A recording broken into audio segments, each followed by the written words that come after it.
السلام علیکم ورحمۃ اللہ۔ بعض لوگ کہتے ہیں کہ جو بچہ ہے اس کی امامت درست نہیں ہے، نابینے کی امامت درست نہیں ہے، اس طرح دیہاتی آدمی کی امامت درست نہیں ہے۔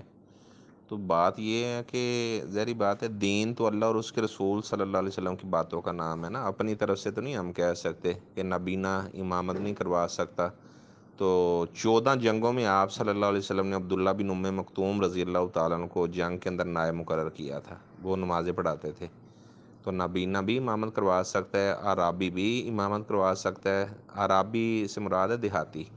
اچھا، اور تیسری بات یہ ہے کہ بچہ بھی امامت کروا سکتا ہے، کوئی حرج کی بات نہیں ہے۔ آپ نے تو بیٹے کی عمر ماشاءاللہ 11 سال بتائی ہے۔ بخاری شریف میں یہ کہ عمر بن سالمہ ایک بچہ تھا جس کی عمر 6 یا 7 سال تھی، اور اس کو قرآن مجید باقی لوگوں کی نسبت زیادہ یاد تھا، اور وہ لوگوں کی امامت کرواتا تھا۔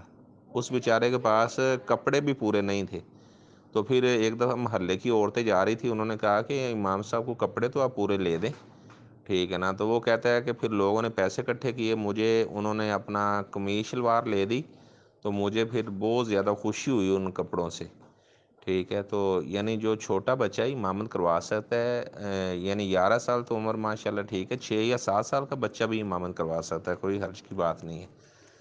وہ جو بچہ جس کا میں نے بتایا نا عمر بن سالمہ، اس نے لمبی قمیض ہی پہنی ہوئی تھی جو اس کے گھٹنوں تک جاتی تھی، ازار نہیں تھا اس کے پاس نا، یعنی غریب تھا، ظاہری بات ہے، کپڑوں میں ویسے بھی قلت تھی۔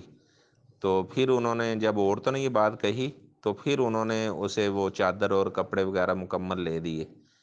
تو اپنا بچے کی امامت درست ہے، امام بخاری رحمہ اللہ نے اس روایت سے یہی ثابت کی ہے۔